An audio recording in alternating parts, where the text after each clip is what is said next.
पुराण शब्द पुरा एवं अण शब्दों की संधि से बना है। पुरा का अर्थ है पुराना अथवा प्राचीन और अण का अर्थ होता है कहना या बतलाना। पुराण का शाब्दिक अर्थ है प्राचीन आख्यान या पुरानी कथा। पुराणों में दर्ज है प्राचीन भारत का इतिहास। जय श्री राम मित्रों, आप सभी का हमारे चैनल माया नगरी में स्वागत है। आपको इस चैनल पर सनातन धर्म, गरुड़ पुराण एवं धार्मिक जैसी वीडियो देखने को मिलेगी, तो आप सभी इस चैनल को सब्सक्राइब करें और कमेंट में जय श्री राम लिखकर अपना प्यार अवश्य दे। धन्यवाद। क्या आपको मालूम है कि सृष्टि के रचयिता कहे जाने वाले ब्रह्मा जी के मन में अपनी ही बेटी के प्रति यौन लालसा उत्पन्न हुई थी, जिसके बाद उनकी बेटी सरस्वती को अपने पिता के मंसूबों के बारे में पता चल गया और वो ब्रह्मा जी से छिपने के लिए संपूर्ण ब्रह्मांड में छिपने लगी। लेकिन आखिर में उन्हें ब्रह्मा जी से शादी करनी पड़ी। मगर सवाल ये है कि सृष्टि के रचयिता के अंदर अपनी पुत्री के प्रति ऐसी लालसा क्यों जागी? जैसे कि आप सभी को ये तो मालूम ही होगा कि इस सृष्टि की बागडोर त्रिदेव के हाथों में है। जहां ब्रह्मा जी के कंधों पर सृष्टि की रचना का दायित्व है, वहीं विष्णु जी के पास संरक्षण का दायित्व और भगवान शिव के पास विनाश का दायित्व है। जब सृष्टि का विनाश होता है तो उसके बाद सृजन का चक्र दोबारा शुरू होता है। इस चक्र को शुरू करने के लिए ब्रह्मा जी ने अपने वीर्य से सरस्वती को जन्म दिया था।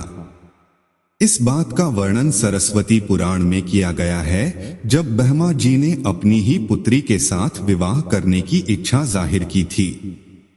दरअसल सरस्वती माता की कोई मां नहीं थी, उन्हें ब्रह्मा जी ने केवल अपने वीर्य से जन्म दिया था। विद्या की देवी कही जाने वाली सरस्वती दिखने में बेहद खूबसूरत थी और आकर्षक भी। अब इस बात का अंदाजा इसी बात से लगाया जा सकता है कि सरस्वती इतनी खूबसूरत थी कि खुद उनके पिता भी उनसे शादी करना चाहते थे। अपने पिता के मंसूबों को सरस्वती भांप चुकी थी। यही कारण था कि वो उनसे बचने के लिए चारों दिशाओं में छिपती रही और अंत में सरस्वती आकाश में जाकर छिपी, जहां से उन्हें ब्रह्मदेव के 5वें सिर ने ढूंढ निकाला। आखिर में सरस्वती को विवश होकर अपने ही पिता से शादी करनी पड़ी और इसके बाद सरस्वती और ब्रह्मा जी ने करीबन 100 वर्षों तक पति पत्नी की तरह एक जंगल में जीवन व्यतीत किया और इस दौरान उनका एक पुत्र हुआ जिसका नाम था स्वयंभू मनु। ऐसा कहा जाता है कि पृथ्वी में जन्म लेने वाला पहला इंसान मनु ही था और मनु ही सनातन धर्म, वेदों और संस्कृत भाषा का जनक था। अब अपनी ही पुत्री से आकर्षित होना और संभोग करने की लालसा रखने के कारण सभी देवी देवता ब्रह्मदेव को एक दोषी की तरह देखने लगे, जिसके बाद सभी देवगण महादेव के पास पहुँचे और उनसे आग्रह किया कि वह ब्रह्मदेव को अपनी ही बेटी के प्रति यौन लालसा रखने के लिए दंड दे। ये वाक्य सुनकर शिव जी अत्यंत क्रोधित हुए और उन्होंने ब्रह्मदेव के 5वें सिर को उनके धड़ से अलग कर दिया।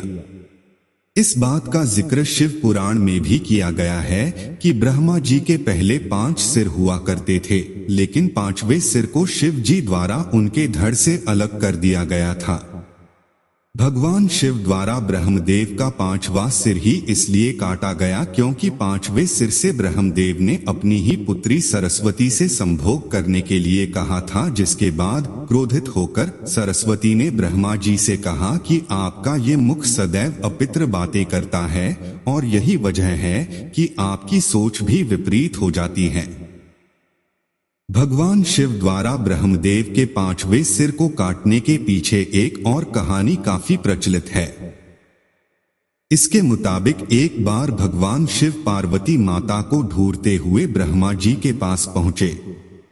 अब जैसे भगवान शिव वहां पहुंचे, ब्रह्मा जी के सभी मुखों ने भगवान शिव का अभिवादन किया, लेकिन ब्रह्मा जी के 5वें सिर ने भगवान शिव का अभिवादन नहीं किया और अशुभ ध्वनियां निकालने लगा।